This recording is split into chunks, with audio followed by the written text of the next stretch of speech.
this sport has helped me so much in my life. I think my jaw is broken, by the way, so yeah. Let's go! It's definitely broke. I'm a little fucked up, but will you take care of me forever and ever? There is a special kind of silence that only exists at the top of heavyweight boxing. It's not an empty silence. It's the heavy quiet that follows extreme violence. For 5 rounds, the world watched a social media star try to outmove a giant. But in the 6th round, the giant struck back. When Anthony Joshua's right hand landed, it wasn't just a punch. It was reality crashing down. As the referee counted, confidence turned into a medical emergency. My mom wanted me not to fight Anthony Joshua.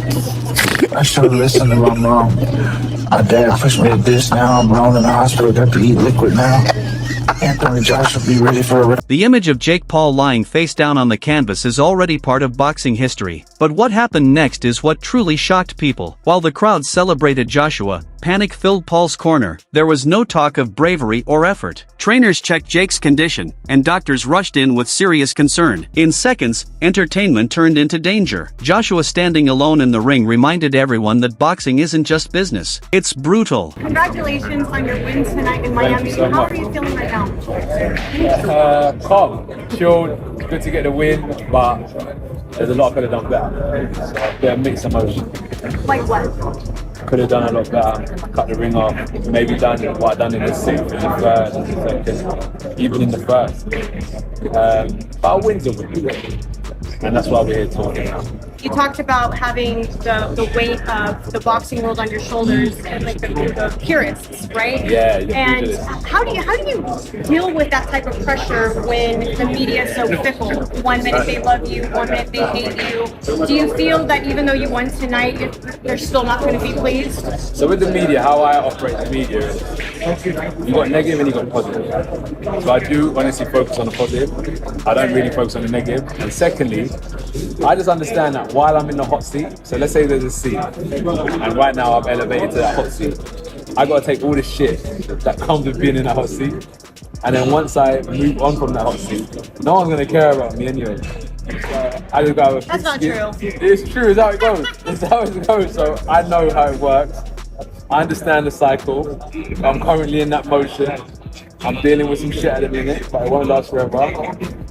Have some tough skin, and then in a couple of years, I'll be sitting back watching someone else deal with that shit. Thank you, Come on, guys. Chan, have some tough skin, you'll be alright. Alright. Well, Thank you so much good for your to time. see you, Michelle. Great to see you too. Bye, fans, God bless.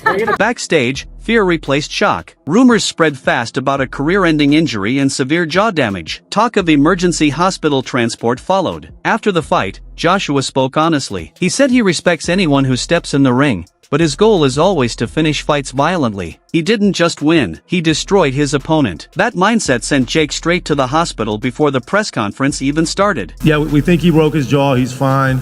We met with Netflix afterwards. He took a shower, he drove himself to the hospital. A broken jaw is very common in sports, particularly in boxing or MMA, and I think the recovery time from the doctors and surgeons we've already talked to is 4 to 6 weeks. Hours later, the damage became clear, and the images were disturbing. This wasn't a small fracture. Jake suffered a full break of the jaw. When the X-ray appeared online, the internet exploded. The sight of bone displacement made one thing obvious: this was no longer entertainment. This was the real cost of trying to jump from influencer boxing to elite heavyweight competition. Jake joked about fighting again in 10 days, but doctors tell a much darker story of long recovery and possible jaw wiring. According to Jake Paul, he stated he had to do surgeries. He broke his jaw on 2 different locations on both sides. He lost many teeth that he has to replace, or he replaced already. And after that, Jake called out Canelo. But he need to focus on Gervonta for real, because Canelo gonna do him dirty. With that being said, Jake said, quote, "Just got out of surgery. Everything went smooth. Thanks for all the love. A lot of pain and stiffness. Gotta eat liquid for 7 days, even on Christmas." So, to the amazing team of Miami University Hospital, everyone was so gracious and caring. Double broken jaw. Give me Canelo in 10 days. Jaw broken, heart and balls intact. Time to rest, recover, and return to cruiserweight. Okay, now that's a smart thing to do because he did fight a super heavyweight in AJ.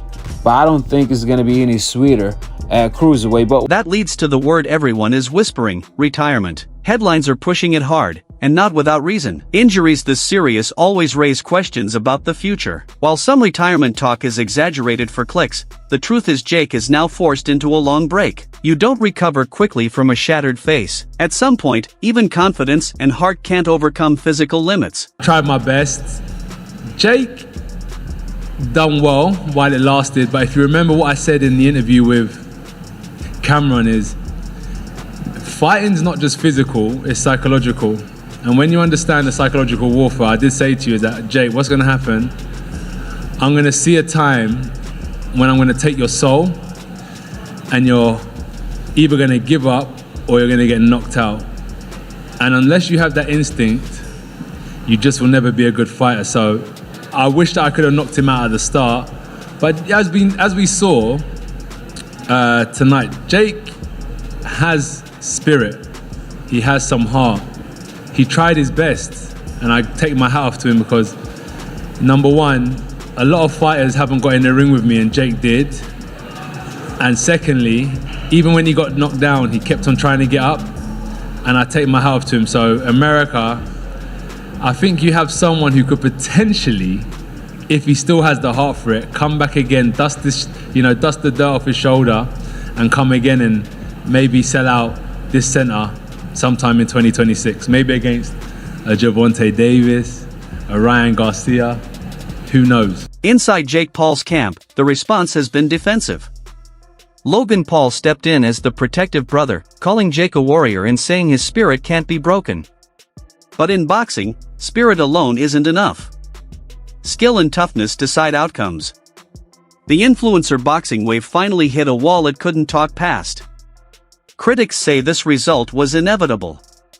Matching promotion power against a world-class knockout artist was always going to end this way. Jake lost because of the size difference, not because of the skill difference. AJ was hanging on that neck, pushing him down. And when you have someone that heavy constantly doing that, it does suck the energy out of you. AJ talked about sucking out or taking out the man's soul. He didn't take out his soul. He did take out his energy, and that's when he was able to get the finish. And just a quick follow-up, obviously we don't want to look too far into the future. I know you said Jake wants a break. He's going through some, he's coming off a tough fight. But I mean, like it seems written on the wall that that would be an obvious fight to, look forward to in the future. Could you see Jake versus Francis Ngannou? The whole situation with Francis was very confusing to me. And he's done a couple of interviews, back and forth on terms of how he thought about our conversation. I think Francis is a revolutionary when it comes to fight sports. He stood up against the UFC, showed what kind of man he is, and this process was just, again, a little bit confusing for me given who I know who he is as a human being. Adding more drama was Tyson Fury's reaction.